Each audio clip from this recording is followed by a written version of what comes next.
मैं रुपेश लाजवाब सवाल जवाब के अंतर्गत कुछ महत्वपूर्ण विज्ञान का प्रश्न लेकर के उपस्थित हो रहा हूं। पहला, नाखून काटें तो न तो खून निकलता है न ही दर्द होता है।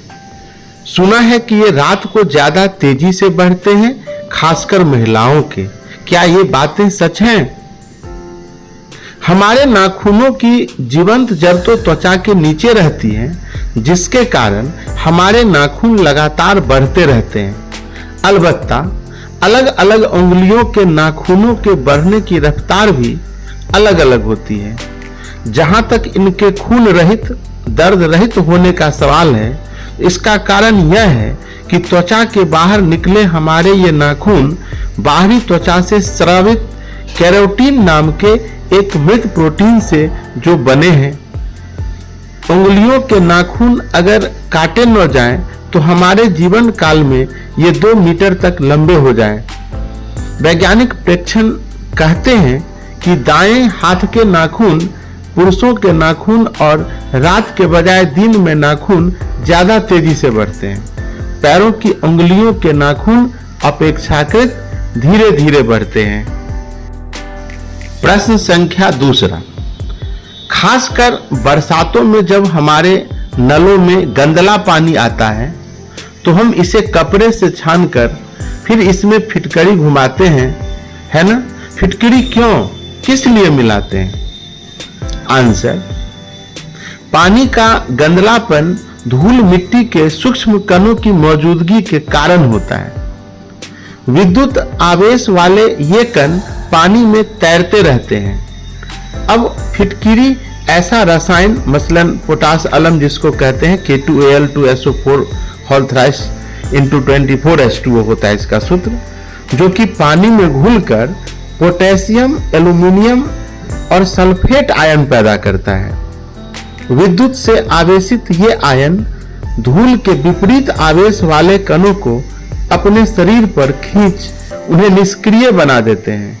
नतीजा, आयन धूलकण वाले बड़े अनावेशित गुच्छे जल्द ही बर्तन के पेंदे में इकट्ठे हो जाते हैं, जिन्हें गंदे कीचड़ के तौर पर हम नंगी आंखों से साफ देख सकते हैं। और इस कीचड़ के ऊपर का जल अब दिखेगा साफ और पारदर्शी। और हाँ, याद रखिए, फिटकिरी को बस 2-3 बार पानी में घुमाना पर्याप्त होता है। फिटकिरी का परोक्ष फायदा यह है कि इससे जल में कीटाणुओं का नाश होता है। तो किसी ने ठीक ही कहा है कि जरा सी फिटकरी और रंग चोखा। तो फिटकरी पानी को साफ करने में काम आता है। प्रश्न संख्या 3, कई देशों में टैक्सी का रंग पीला रखा जाता है, मगर क्यों? यह मामला 1907 ईस्वी से शुरू होता है, जब अमेरिका के एक उद्यमी जॉन हर्ट्ज ने टैक्सी व्यवसाय की शुरुआत की। शिकागो शहर में उन्होंने जब hertz Chicago yellow cab company की स्थापना की तो पहले शिकागो विश्वविद्यालय से अपनी टैक्सी के लिए लोकप्रिय व व्यवहारिक रंग के चुनाव का प्रस्ताव रखा। विश्वविद्यालय ने उन्हें पीले रंग का सुझाव देने से पहले काफी विस्तृत सर्वेक्षण किए थे। आप जानते ही हैं कि सबसे लंबी तरंग लंबाई में नारंगी लाल के बाद पीले रंग का ही नंबर आता है, जिस कारण इस रंग को हम दूर से देख वह पहचान लेते हैं। बस इतनी सी है दास्तां कि टैक्सी के पीले पीले रंग की, मगर इसमें विज्ञान समाया हुआ है। प्रश्न संख्या 4, बेबीलोन और मुंबई के हैंगिंग गार्डन का नाम हमने सुना है, परंतु क्या आपने हैंगिंग पैरेट यानी हैंगिंग तोते का नाम सुना है? यदि हाँ, तो इसके बारे में बताइए, यानी क्या खासियत है इस तोते में? आंसर, दक्षिण पूर्व एशिया में तोते की एक ऐसी अनोखी प्रजाति पाई जाती है जिसे हैंगिंग पैरेट कहते हैं। मगर क्यों? जी हाँ, क्योंकि सोते वक्त यह तोता चमगादड़ की तरह उल्टा लटक जाता है। आपको पता ही है कि तोते के हर पैर में 2 उंगलियां आगे की ओर व 2 पीछे की ओर रहती है, जिस कारण यह डाल को मजबूती से ग्रिप कर लेता है। हैंगिंग तोते में यह ग्रिप खूब मजबूत रहती है, जिस कारण यह नींद में भी नहीं गिरता। तोते की 330 के करीब मौजूद प्रजातियों में यह प्रजाति सच में अनोखी है। कौन प्रजाति? Hanging parrot. प्रश्न संख्या 5।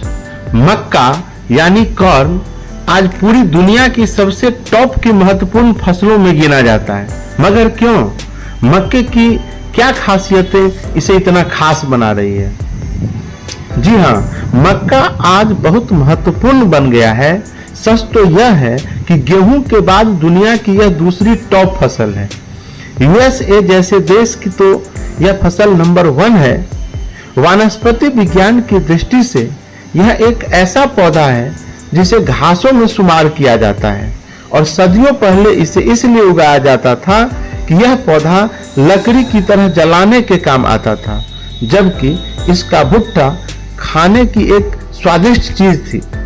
क्या आपको पता है कि कॉर्न से आज इथेनॉल बनाकर उसे पेट्रोल में 15% तक मिलाया जाता है, ताकि पेट्रोल की बढ़ती कीमतों पर कुछ लगाम लगे। मवेशी व इंसान इसे भोजन के रूप में भी आज खा रहे हैं, मजे से खा रहे हैं। पूरी दुनिया में इसका उपयोग हो रहा है। आप भी तो शौकीन है पॉपकॉर्न के, पॉपकॉर्न भी यही है पॉपकॉर्न। तो इस तरह से ये काफी महत्वपूर्ण होता है। कौन? मक्का यानी कॉर्न। प्रश्न संख्या 6। दुनिया का सबसे बड़ा और गर्म रेगिस्तान कहाँ है? क्या यहाँ कभी बर्फबारी भी हुई है? यह है उत्तरी अफ्रीकी महाद्वीप का मशहूर रेगिस्तान सहारा, जो कि 11 देशों में फैला है। ये देश है Algeria, Chad, Egypt, Libya, Morocco, Mauritania, Mali, Niger, Sudan, Tunisia तथा वेस्टर्न सहारा। सहारा मरुस्थल सबसे गर्म भी है। एक बार लीबिया वाले इसके भूभाग पर 57.8 डिग्री सेंटीग्रेड इतना अविश्वसनीय तापक्रम रिकॉर्ड किया गया था। 18 फरवरी 1979 के दिन सहारा में पहली दफा बर्फबारी हुई थी, जिसके बाद आज तक ऐसी अद्भुत घटना फिर कभी नहीं हुई है। प्रश्न संख्या 7। 18 मई 1974 के दिन अपने पहले परमाणु विस्फोट के कारण भारत विश्व का 6ठा परमाणु शक्ति संपन्न देश बन गया। यह हम जानते हैं, परंतु यह बताइए कि परमाणु शक्ति बनने का भारतीय अंदाज क्या अमेरिका, रूस, ब्रिटेन, फ्रांस तथा चीन से सचमुच अलग किस्म का था? आंसर: जी हाँ, बिल्कुल अलग। हमसे पहले उपरोक्त देशों ने अपने पहले विस्फोट सैनिक उद्देश्यों से धरातल अथवा वायुमंडल में किए थे, जबकि हमने अपना विस्फोट जमीन के 100 मीटर नीचे किया था। इस प्रकार के विस्फोटों को अमेरिकी प्लूसियर कार्यक्रम के तहत शांतिपूर्ण प्रयोगात्मक प्रयोग या विस्फोट कहा जाता है। अंत तक सुनने के लिए बहुत बहुत धन्यवाद। स्वस्थ रहिए, अपना ख्याल रखिए।